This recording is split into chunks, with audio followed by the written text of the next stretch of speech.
Alright, we're back with the red truck. So I just got my fuel rails on. You can see them buried underneath all that stuff. It says Holly.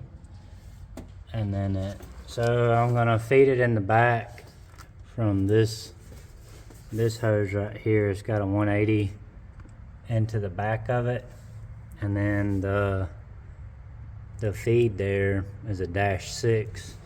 But I messed up and got the wrong fitting, so I'm gonna have to go back and get all that, and then I gotta mount this up. But so there's the feed, and I need a 3/8 to a -8 so I can hook that up.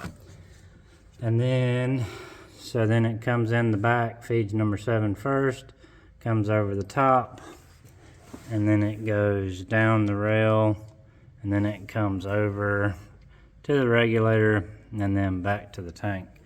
So I think that'll work a lot better. Shouldn't have any fueling issues, and cleans it up, makes it a lot nicer. So I like that style. I like these rails too.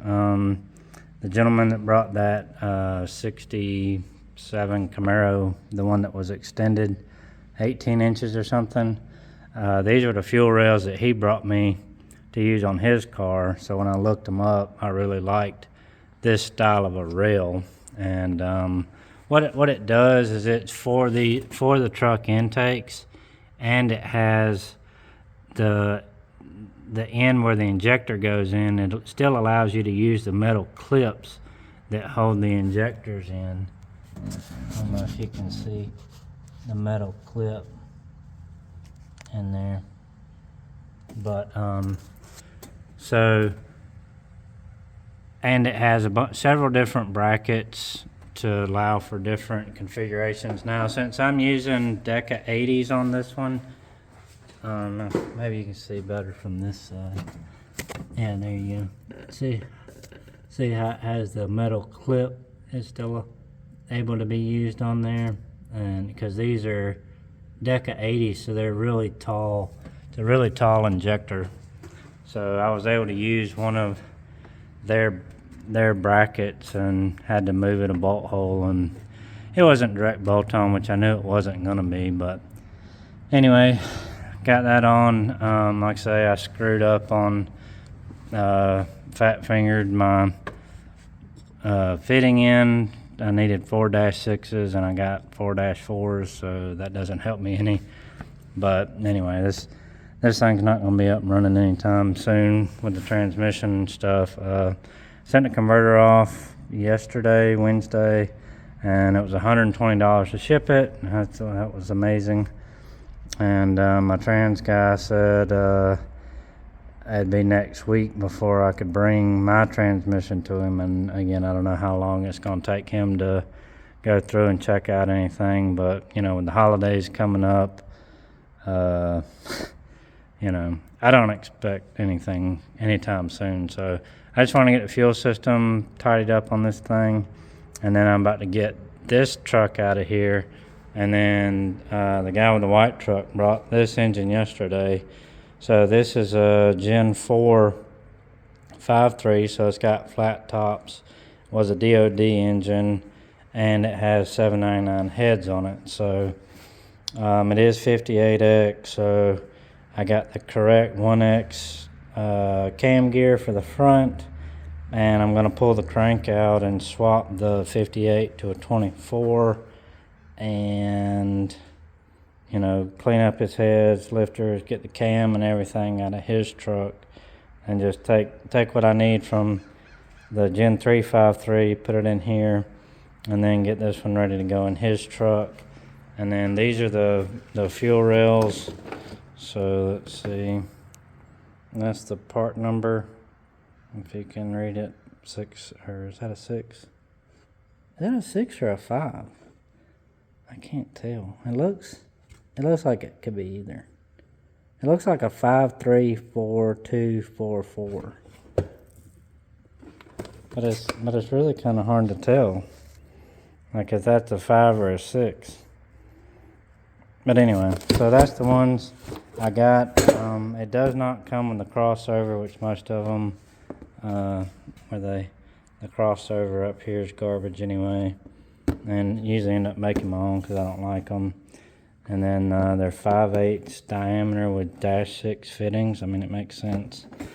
So, but yeah, I like those just because it allows you to use, it has the stock style where they clip in with the metal clips on the top. And, you know, they're a nice rail. They're a little more money. I don't remember what they were, to be honest. They were $150, $160, and I think they might be on sale because of the holidays as well. So I might not be getting them in the future, but for this time they seem to work okay. Let's see, I already redid the exhaust, got the 243s on, got everything ready to go. The fuel thing was the last thing I wanted to do before I get the transmission and all, once I get it back in. The other thing was the crossover is kind of close to the transmission pan, so I might redo the crossover, kind of move it away from the transmission and the converter some.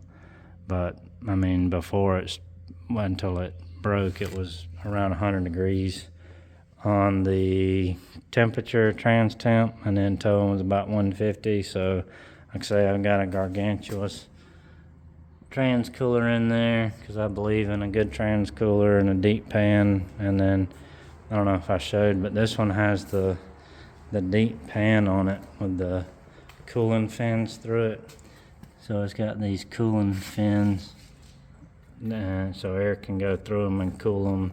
And then actually what those do is where those fins come through the pan, it allows you to use a stock filter. Sits on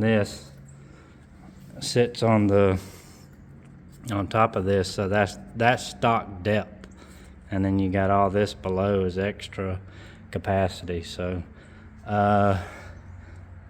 they ask about this seal right here, the O-ring. I thought it was, I mean, it looks okay. I thought maybe there was a nick on it when I first pulled it off, but like I say, I always put trans-assembly gel or grease on this O-ring because I'm very, very OCD about that. And the other thing I'm very OCD about is converter depth.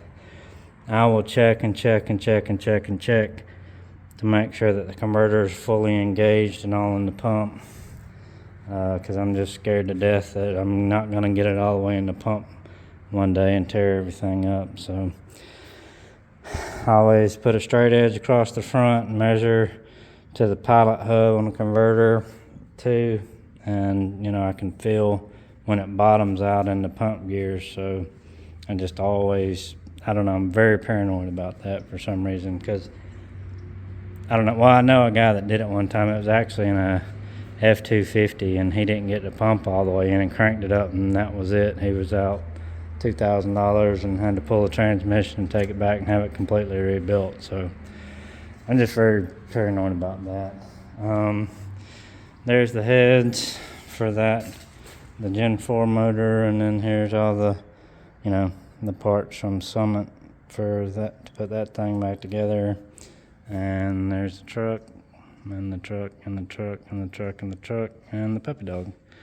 So anyway, that's it for now. I'm supposed to go to Michael's tomorrow again. You know how that goes. So I don't know.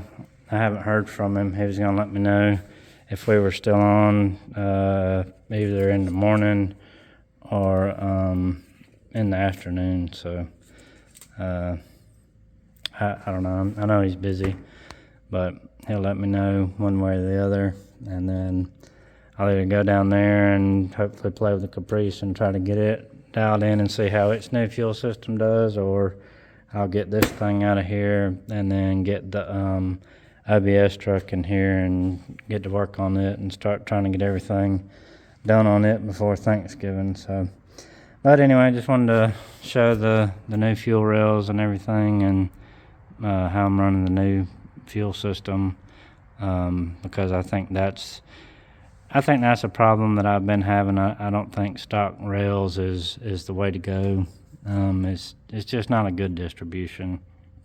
and you really have no way of knowing, if all the cylinders are getting the same fuel and pressurized properly. This is the best way to do it, and it is more money, and when you do as many as I do, you try to save money here and there, but it's my bad. That's not a place you save money on. It's the fuel system. You want to have good injectors, good rails, and you want to make sure you got enough fuel, because that's going to be a big part of making this thing live, is making sure it's got the right fuel to it, and not leaning out. So anyway, that's that.